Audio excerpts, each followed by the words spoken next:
تجھ سے ہی تو کام شروع ہونا ہے۔ مولا ہم میں سے ہر ایک کو جانتے ہیں، ہر فرد کو جانتے ہیں۔ ہم میں سے ہر فرد نے جب اپنے اندر تبدیلی لانی ہے تو یہیں سے تو کام شروع ہونا ہے۔ تو پہلے اپنے وجود پر تو مہدی کی حکومت بپا کر، اپنے وجود پر کر۔ یہ اکائیاں دہائیوں میں بدلیں گی، دہائیاں سینکڑوں میں بدلیں گے، سینکڑے ہزاروں میں بدلیں گے، پھر وہ کلچر خود بخود پیدا ہوگا، پھر وہ امت خود بخود سامنے آ جائے گی۔ یہ نہ کہے کہ میں اکیلا کیا کر سکتا ہوں، نہیں، تیرا عمل بہت بڑا کردار ادا کرے گا۔ دنیا کے اندر ایک ذرہ، ایک عمل بھی بڑا کردار ادا کرتا ہے۔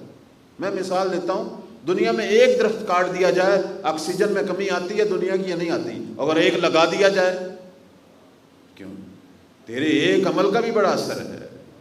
اور آپ میں سے ہر فرد پر امام کی نگاہ ہے، ہر فرد پر۔ یہ نہ سمجھیں کہ مولا پتہ نہیں کہاں ہے اور ہم کہاں ہیں۔ مولا وہی ہیں جہاں ہم ہیں۔ غیبت کا مطلب یہی ہے۔ غیبت کا مطلب یہ نہیں ہے کہ وہ دنیا میں کسی خاص جگہ پہ ہے، نہیں۔ معصوم نے فرمایا غیبت میں ہماری حجت وہی رہے گی جہاں ہمارے شیعہ رہتے ہیں۔ ہم شاید انہیں دیکھتے بھی ہوں، چونکہ وہ نامری نہیں ہے۔ مولا دیکھے جا سکتے ہیں، صرف پہچانے نہیں جا سکتے۔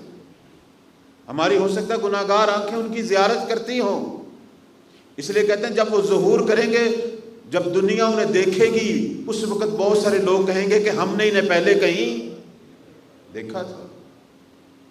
امام دیکھے جاتے ہیں۔